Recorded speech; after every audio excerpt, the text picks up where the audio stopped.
귀한 찬양 감사드립니다. 오늘은 우리 찬양대원들이 한 분도 빠짐없이 다 이렇게 출석하신 것 같아요. 너무 보기 좋고요. 또 오늘 제가 해야 될 설교를 찬양을 통해서 다 여러분들이 들으신 것 같습니다.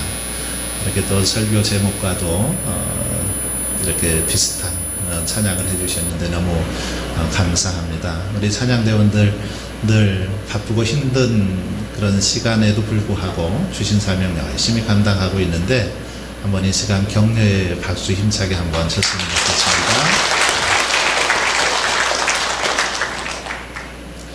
중국 변방 근처에 한 노인이 살고 있었습니다. 어느 날 이 노인이 기르고 있던 말이 오랑캐 땅으로 도망쳐 버렸습니다. 말 한 마리를 가지고 있었는데 도망쳐 버린 겁니다. 그러자 주변의 사람들이 그 노인을 위로합니다. 참 안 됐다고, 어떻게 하면 좋겠냐고. 그러자 이 노인이 그렇게 말합니다. 아니, 어찌 알겠소. 이 말을 잃어버린 것이 복이 될 수도 있지 않겠소. 그렇게 말을 했습니다. 몇 달이 지난 후에 어느 날 도망갔던 말이 다른 말 한 마리를 데리고 집으로 돌아왔습니다. 그러자 사람들이 다들 좋아하면서 참 당신은 좋겠다고 그렇게 또 축복을 해 주었습니다. 그랬더니 이 사람이 그렇게 말하는 겁니다. 아니, 어찌 알겠어. 이것이 화가 될지 어떻게 알겠어. 그렇게 말하는 겁니다.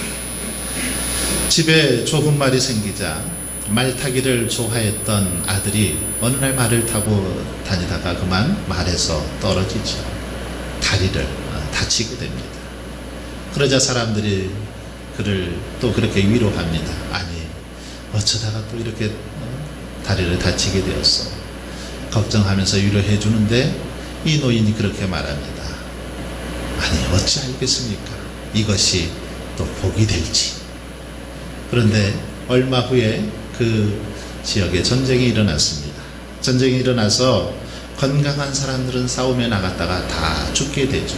그러나 자기 아들은 다리가 다쳐서 나가지 못해서 살게 되었습니다. 여러분, 여기서 유래하게 된 사자성어가 있습니다. 바로 세옹지마라는 사자성어입니다. 세옹지마.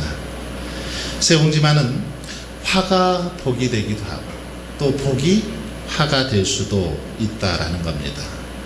길융화복의 변화는 너무나 이렇게 예측할 수 없다라는 겁니다. 변화는 끝이 없고 예측하기 어렵다라는 것입니다. 그래서 인생의 좋은 일도 그렇게 기뻐할 것 없고 또 나쁜 일이 생겨도 그렇게 슬퍼할 것이 없다라는 말입니다. 저는 어렸을 때 이 세옹지마라는 이 사자성어를 들으면서 그럼 뭐가 그렇게 뭐 기쁜 일도 또 슬픈 일도 그렇게 없단 말인가, 이런 생각을 해봤습니다. 아니, 뭐 좋은 일도 좋다고 할 수 없고 나쁜 일도 나쁘다고 할 수 없다라는 생각을 해보았습니다. 그런데 지금 이것을 곰곰이 생각해 보면 이 이야기에는 인생에 아주 중요한 진리가 담겨져 있는 걸 볼 수 있습니다. 어떤 진리입니까? 이 속에 담겨져 있는 진리, 인생이란 한 치 앞도 예측할 수 없는 그런 삶이라는 것입니다. 한 치 앞도 알아볼 수 없기 때문에 불안한 존재가 바로 우리 인생이다라는 사실을 이 단어를 통해서 우리에게 가르쳐주고 있습니다. 그렇습니다. 우리들은 어쩌면 흔들리는 그런 존재들입니다. 불안한 존재들이죠. 당장 어떻게 될지 모르고 어떤 상황이 일어날지 모르며 살아가는 존재, 저와 여러분의 삶의 모습이라는 겁니다.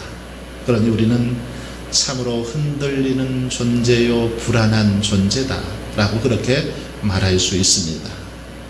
오늘 본문에 보면 시인은 이 흔들림에 대해서 구체적으로 묘사를 하고 있습니다. 흔들리다 라는 이 단어에 대해서 몇 군데서 이야기를 하고 있습니다. 2절에 보시면 땅이 변하든지 산이 흔들려 바다 가운데 빠지든지, 이것은 지진 같은 것으로 인해서 땅이 흔들리면서 산이 통째로 무너져서 바닷속으로 그렇게 침몰해 가는 것을 묘사하고 있는 그런 내용입니다. 3절에 보면 바닷물이 솟아나고 뛰놀든지 그것이 넘침으로 산이 흔들릴지라도, 무슨 말입니까? 해일 같은 것이 일어나는 장면을 이렇게 묘사하고 있습니다. 큰 해일이 바다 가운데서 일어나면 이 해일 때문에 바다 가운데 바닷물만 찰랑거리는 것이 아니라 커다란 산을 향해서 이것이 몰아쳐오면 산도 흔들린다라는 그런 모습을 이렇게 표현하고 있습니다. 이런 장면을 어쩌면 우리는 그냥 글로 있기 때문에 대수롭지 않게 그렇게 생각할 수도 있습니다. 별로 감흥이 없을 수도 있습니다. 그러나 한번 태풍이나 거대한 해일이 몰아칠 때 바닷가의 모습을 한번 상상해 보십시오. 강한 어떤 태풍이 몰아칠 때, 큰 어떤 해일이 몰려올 때 바닷가의 모습 상상을 해 보십시오. 자연이 얼마나 크고 무섭고 두려운지 우리는 잘 알 수 있습니다. 그 앞에서 우리 인생들 얼마나 작은 존재인지를 잘 알 수 있습니다. 자연 그 재해 앞에서 우리는 너무너무 연약한 존재에 불과하더라는 것입니다. 오늘 말씀은 바로 이런 사실을 우리에게 보여주고 있습니다. 그렇습니다. 우리 인생 바람 앞에 등불처럼 그렇게 쉽게 흔들리고 쉽게 꺼져가는 그런 존재라는 것입니다. 아주 연약한 인생, 바로 저와 여러분의 삶이라는 것입니다. 하나님의 도움 없이 살아갈 수 없는 존재, 바로 우리의 모습이라는 것입니다. 하나님의 보호하심이 우리 인생 가운데 꼭 필요하다라는 것입니다. 특별히 오늘 본문은 루터의 시라고 할 정도로 종교개혁가인 루터가 굉장히 좋아했던 바로 시가 오늘 본문입니다. 그는 이 시편에서 영감을 받아서 찬송가를 작사 작곡했습니다. 찬송가 오늘 우리가 불렀던 바로 585장 내 주는 강한 성이, 이것을 이 시편 말씀을 보고 루터가 그렇게 작사 작곡했습니다. 루터는 이 시편 말씀을 읽어가면서 부패한 로마 교황청을 향해서 그렇게 끝까지 싸워서 종교 개혁을 완수할 수 있었습니다. 이 말씀, 하나님만이 피난처 되심을 믿고 하나님만이 자신의 도움이 되심을 믿고 그렇게 힘있게 싸울 수 있었다라는 것입니다. 종교개혁의 내용이 로마서 1장 17절 오직 의인은 믿음으로 말미암아 살리라, 이것이 종교개혁의 내용이라 한다라면 종교개혁을 이룰 수 있었던 것은 바로 오늘 시편 46편 말씀 때문에 종교개혁을 루터가 이루어낼 수 있었다라는 것입니다. 오늘 본문은 고라 자손이 지은 찬양시라고 그렇게 기록이 되어 있습니다. 하나님에 대한 절대적인 믿음을 이 시 속에는 담고 있습니다. 즉 하나님은 우리의 피난처시요 환난 중에 만날 큰 도움이시다라고 그렇게 시인은 고백하고 있습니다. 1절에 이 사실을 잘 말해주고 있습니다. 여기 보시면 하나님은 우리의 피난처시요 힘이시니 환난 중에 만날 큰 도움이시라, 시인은 그렇게 고백합니다. 여러분, 시인의 이 고백은 남유다가 멸망의 위기에서 하나님의 구원하심을 받은 후에 드렸던 고백입니다. 히스기야 시대의 남유다는 아수르 왕 사네립의 침공을 받게 됩니다. 멸망의 위기에 처하게 되죠. 예루살렘을 제외한 남유다 전체가 다 아수르 군대에 의해서 초토화됩니다. 그리고 이제 마지막으로 남은 예루살렘 성마저 그렇게 무너질 위기에 있었습니다. 함락될 위기에 있었죠. 예루살렘을 포위한 사네립의 장수 랍사게는 속히 항복할 것을 그렇게 촉구했습니다. 이제 남유다로서는 아무런 가망이 없었습니다. 예루살렘도 곧 무너질 위기에 처하게 된 것입니다. 시간 문제처럼 보였습니다. 그런데 바로 그러한 중에도 히스기야 왕을 비롯하여 남유다의 모든 백성들은 하나님만을 바라보면서 하나님께 기도했다라는 것입니다. 끝까지 하나님을 신뢰하면서 하나님께 도움을 구했다라는 것입니다. 그럴 때 어떤 일이 일어납니까? 참으로 놀라운 일이 일어납니다. 하나님만을 끝까지 바라고 의지했을 때 놀라운 기적이 나타났습니다. 상상을 초월하는 기적이 나타나죠. 예루살렘을 포위하고 있었던 그 아수르 군대 18만 5천 명이 하룻밤 사이에 다 몰살당하게 됩니다. 그래서 그들이 이제 포위를 풀고 철수하게 되는 것을 볼 수 있습니다. 이것은 물론 하나님이 당신의 이름을 두기 위해서 도우신 결과였죠. 당신의 이름을 드러내시기 위해서 이스라엘 백성들을, 남유다 백성들을 도와주신 바로 도움 때문이었습니다. 이사야 37장 33절로 36절은 이 사실에 대해서 이렇게 기록하고 있습니다. 그러므로 여호와께서 아수르 왕에 대하여 이같이 이르시되 그가 이 성에 이르지 못하며 화살 하나도 이리로 쏘지 못하며 방패를 가지고 성에 가까이 오지도 못하며 흉벽을 쌓고 치지도 못할 것이요 그가 오던 길 곧 그 길로 돌아가고 이 성에 이르지 못하리라. 나 여호와의 말이니라. 대저 내가 나를 위하여 내 종 다윗을 위하여 이 성을 보호하며 구원하리라 하셨나이다 하니라. 여호와의 사자가 나가서 아수르 진중에서 18만 5천이를 쳤으므로 아침에 일찍이 일어나 본즉 시체뿐이라. 하나님께서 사자를 보내셔서 하룻밤 사이에 18만 5천 명 쳤다라는 겁니다. 물리쳤다라는 것입니다. 여러분, 이러한 사실이 우리에게 보여주는 것 무엇입니까? 그것은 하나님은 당신을 의뢰하는 자들의 완전한 피난처가 되심을 우리에게 보여주고 있습니다. 어떤 상황 속에서도 하나님을 의뢰하고 하나님만을 믿고 섬기는 자들에게는 하나님께서 보호자가 되어주시고 친히 싸워주시고 승리케 하심을 분명하게 보여주고 있습니다. 여러분, 사람들은 너무나도 연약한 존재입니다. 그래서 나름대로 자기가 의지할 만하다고 여기는 것들을 의지하고 있습니다. 그리고 환난에 처하게 될 때 그들은 자기가 의지하는 그것이 자기를 피할 수 있도록 도와준다라고 그렇게 여기기도 합니다. 어떤 이는 돈을 의지하면서 이 돈이 자신을 어려움에서 구해줄 거라고 그렇게 생각하며 살아갑니다.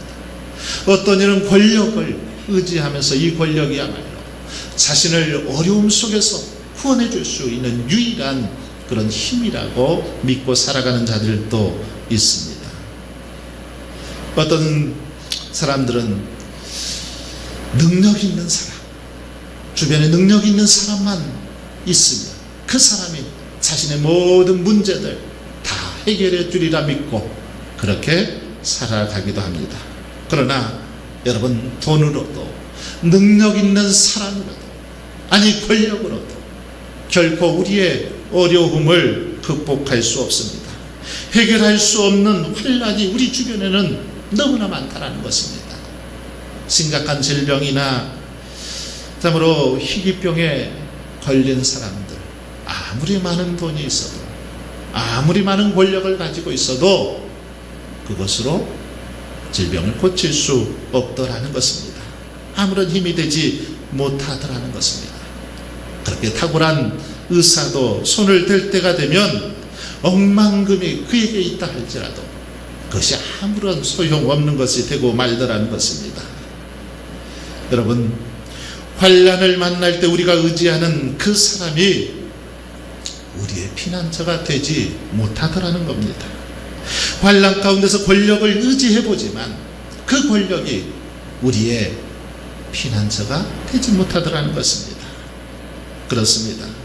이 땅에서는 돈으로도 어떤 사람의 힘으로도 권력으로도 어찌할 수 없는 불가항력적인 환난들, 불가항력적인 문제들이 너무나도 많이 있습니다. 대지진과 홍수 그리고 태풍의 위력 앞에서, 자연재해 앞에서 우리들은 속수무책일 때가 너무 많습니다. 아무런 원인도 할 수 없는 전염병으로 인해서 수없이 많은 사람들이 죽어가기도 합니다. 아무리 탁월한 의사라도 그럴 때 그냥 그저 무력함으로만 바라볼 수밖에 없는 게 우리의 현실인 것입니다. 여러분, 그러나 하나님은 어떻습니까? 우리 하나님은 불가항력적인 환난 가운데서도 당신을 의지하는 사람들, 온전히 하나님만을 믿고 신뢰하는 자들에게는 하나님께서 도와주시고 피난처가 되어주시고 힘이 되어 주시더라는 것입니다. 그래서 어떤 어려움도 극복하게 해 주시더라는 것입니다. 물론 하나님을 의지한다고 해서 환난을 만나지 않는 건 아닙니다. 신앙생활을 한다고 해서 하나님을 잘 믿는다고 해서 어려움이 없는 게 아니라는 겁니다. 어려움 누구나 똑같이 어쩌면 당할 수 있습니다. 그러나 하나님을 의지하는 자들은 백만대군이라도 아니 무서운 질병도 결코 그들을 쓰러뜨리지 못합니다. 왜 그렇습니까? 하나님께서 바로 그들의 피난처가 되어주시고 힘이 되어주시기 때문입니다.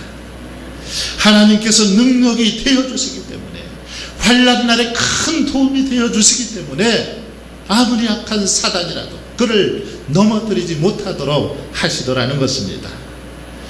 오늘 본문에서 가장 중요한 단어 가운데 하나는 바로 피난처라는 단어입니다. 피난처라는 단어가 1절, 7절 그리고 11절에 기록되어 있는 걸 볼 수 있습니다. 특별히 7절과 11절은 같은 그런 문장입니다. 만군의 여호와께서 우리와 함께 하시니 야곱의 하나님은 우리의 피난처시로다. 똑같이 반복해서 강조하고 있는 걸 볼 수 있습니다. 여기서 피난처는 문자적으로는 비바람과 같은 위험을 피할 수 있는 그런 장소가 바로 피난처입니다. 이 단어는 당신의 백성을 환난과 위협으로부터 지켜주시는 하나님에 대한 비유적인 표현입니다. 우리 하나님, 바로 우리 하나님께서는 환난과 모든 위협으로부터 우리 성도들을 보호해 주시고 지켜주시는 분이심을 피난처라는 단어를 통해서 설명하고 있습니다. 사실 많은 시인들이 하나님을 피난처라고 그렇게 노래했습니다. 그런데 오늘 본문은 전체를 통해서 이 피난처임을 그렇게 노래하고 있습니다. 한편 하나님만이 인간을 지켜주실 수 있는 참되고 안전한 피난처라는 사실은 바로 하나님은 힘이시라는 그 단어를 통해서도 잘 설명이 되고 있습니다. 피난처, 이 피난처는 어쩌면 방어적인 차원에서 성도를 보호해 주시는 하나님의 모습을 이렇게 묘사할 수 있습니다. 반면에 힘, 하나님은 힘이시다. 이것은 공격적인 차원에서 어떤 환난과 싸워 이길 수 있도록 능력을 주시는 하나님의 모습을 이렇게 힘이다라는 단어를 통해서 우리에게 가르쳐 주고 있습니다.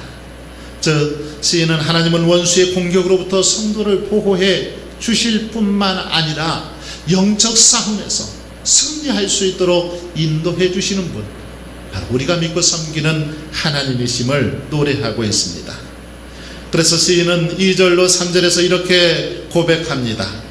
땅이 변하든지 산이 흔들려 바다 가운데 빠지든지 바닷물이 솟아나고 뛰놀든지 그것이 넘침으로 산이 흔들릴지라도 우리는 두려워 아니하리로다. 우리는 두려워 아니하리로다. 아무리 산이 흔들릴지라도 아무리 세상에 많은 풍파가 몰려올지라도 하나님 때문에 두려워 아니하리로다. 그렇게 고백하고 있습니다. 사랑하는 성도 여러분, 여러분의 두려움은 무엇입니까? 무엇을 두려워하십니까? 바울은 로마서 8장 35절에서 누가 우리를 그리스도의 사랑에서 끊으리요? 환난이나 권고나 핍박이나 기근이나 적신이나 위험이나 칼이냐? 결코 이런 것들이 자신의 그리스도의 사랑에서 끊을 수 없다라는 것입니다. 결코 이런 것을 두려워하지 않겠다라는 그런 고백입니다. 그렇습니다. 오늘 우리가 우리의 피난처시요 환난 중에도 만날 큰 도움이 되실 하나님만을 의지한다라면, 그 하나님만을 우리가 굳게 믿고 신뢰하고 나아간다라면 우리는 결코 두려워할 필요가 없습니다. 염려할 필요가 없습니다. 그러므로 저와 여러분도 환난 속에서 오늘 본문의 시인처럼 사도 바울처럼 나는 두려워 아니하리로다. 우리는 두려워 아니하리로다. 그렇게 고백하며 찬송하며 나아갈 수 있기를 바랍니다. 신앙의 많은 믿음의 사람들처럼 순교자들처럼 어떤 어려움 속에서도 결코 두려워하지 않고 오히려 우리를 향해서 겁을 주는 그들을 향해서 비웃을 수 있는 그런 담대한 믿음을 가지고 나갈 수 있길 바랍니다.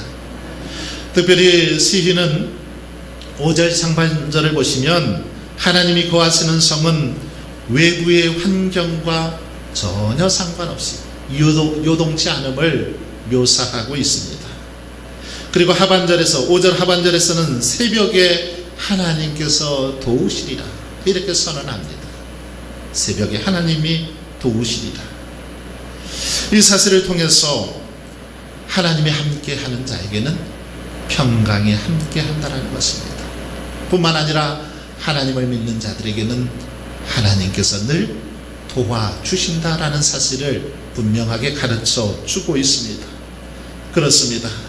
만왕의 왕 만주의 주 되신 하나님께서는 우리에게 참 평강을 주실 뿐만 아니라 우리를 도우시는 분인 줄 믿습니다. 특별히 우리는 여기서 새벽에 하나님이 도우신다라는 말에 주목해 볼 필요가 있습니다. 이 말씀 많이 들어보셨을 것입니다. 이 말은 환난의 밤이 아무리 깊어도 하나님의 도우심으로 광명의 낯은 오게 된다라는 그런 말입니다. 밤이 아무리 깊어도 광명의 새벽은 반드시 밝아온다. 이것을 내포하고 있습니다. 세상이 아무리 요동하며 우리를 두렵게 해도 그 일들에는 한계가 있습니다. 초강력의 태풍이 거대한 파도를 일으키고 땅 위의 모든 것을 휩쓸고 간다 할지라도 언젠가는 그 태풍을 무력한 바람으로 바뀌어지더라는 겁니다.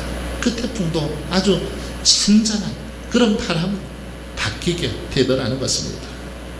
여러분, 시인은 지금 2절로 3절에서 요동함을 마치 밤으로 비유하고 있는 것처럼 보입니다. 왜냐하면 새벽에는 하나님이 도우신다고 말씀하고 있기 때문이지요. 요란하고 이력적인 힘이 쓰러뜨리려는 밤은 있지만 그런 위력적인 밤도 새벽이면 하나님의 도우심 앞에 아무런 힘을 발휘하지 못하더라는 겁니다. 실제로 하나님은 당신의 사자들을 통해서 새벽에 하나님의 역사를 이루어 주신 것을 볼 수 있습니다. 바로 아수르 군대 18만 5천 명 하룻밤 사이 바로 새벽녘에 하나님께서 그들을 다 무찔러 주셨다라는 겁니다. 여러분, 이와 같이 하나님은 새벽에 도우시는 분이십니다. 새벽은 어둠의 막바지 이른 때입니다. 환난을 당하는 자에게 가장 어려운 때를 의미하기도 하는 곳이 바로 새벽입니다. 위기가 절정에 달한 때 바로 새벽이죠. 이렇게 위기가 절정에 이르렀을 때 하나님께서는 비로소 움직이시더라는 겁니다.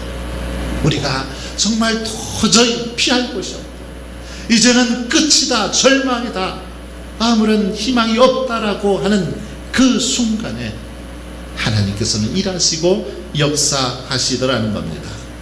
그러므로 이 새벽은 하나님의 시간이라고 할 수 있습니다. 위기가 절정일 때 바로 하나님의 시간이라는 겁니다. 때문에 저와 여러분은 가장 어렵다고 하는 그 순간에 하나님의 능력을 바라볼 수 있기를 바랍니다. 하나님의 구원의 손길을 볼 수 있어야 한다는 것입니다. 특별히 성경은 마지막 때에는 극한 환난이 있는 것을 말씀하고 있는데 그 환난이 극에 달하면 주님이 오셔서 성도들을 구원하실 것이다 라고 말씀합니다. 한편 여기서 새벽, 이 새벽은 하나님의 도우시는 때를 비유적으로 표현한 것이기도 하지만 실제적으로 또 하나님께서는 이 새벽에 많은 역사를 일으키셨던 걸 볼 수 있습니다. 출애굽기 14장에 보시면 새벽에 여호와께서 불과 구름 기둥 가운데서 애굽 군대를 보시고 애굽 군대를 어지럽게 하시며 그들의 병거바퀴를 벗겨서 달리기가 어렵게 하시니 애굽 사람들이 이르되 이스라엘 앞에서 우리가 도망하자 여호와가 그들을 위하여 싸워 애굽 사람들을 치는도다.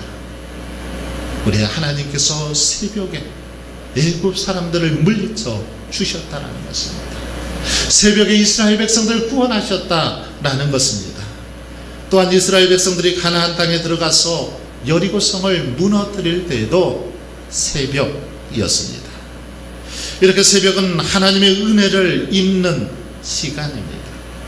그래서 예수님께서도 새벽 민영에 그렇게 하나님께 기도하고 계신 것을 볼 수 있습니다. 여러분, 처음 것은 하나님의 것이라고 말씀합니다. 하루를 시작하는 새벽, 이 첫 시간, 그러게 하나님께 드린다면 하나님께서 얼마나 기뻐하시겠습니까? 그러기에 새벽은 하나님의 당신의 백성들을 도와주는 상징적인 시간인 동시에 또 실제적인 시간인 것을 오늘 본문을 통해서 우리는 분명하게 알 수 있습니다. 사랑하는 성도 여러분, 이 새벽은 하루를 여는 어쩌면 창과도 같습니다. 하루를 시작하는 그런 하루를 여는 창과 같습니다. 새벽은 하나님의 도움의 손길이 미치는 시간이기도 합니다. 또 상징적으로 새벽에 하나님께서는 당신의 백성들을 도우십니다. 오늘 본문에도 새벽에 하나님이 도우시리라 말씀하고 있지 않습니까? 따라서 새벽이 없는 그리스도인들, 어쩌면 하나님의 도우심을 바라지 못할 수도 있습니다. 새벽이 없는 그리스도인들, 환난 날에 어려움을 당할 수도 있다라는 것입니다. 그러나 새벽에 있는 사람들, 새벽에 깨어서 하나님과 깊은 교제를 하고 새벽에 하나님과 하루를 시작하는 사람들에게는 하나님의 도우심, 하나님의 은혜가 차고 넘쳐나게 될 줄 믿습니다. 그러므로 여러분, 새벽을 깨울 수 있기를 바랍니다. 돌아오는 토요일 6월 1일 월삭 새벽기도 날입니다. 평소에는 새벽기도 못하신 분들도 저는 올해는 한 달에 한 번 정도는 좀 기도하자라는 그런 마음을 가지고 간절한 바람을 가지고 월삭 새벽기도를 시작했습니다. 그동안 혹 사정이 있어서 못 나오신 분들이라도 6월 달에는 이번 주 토요일입니다.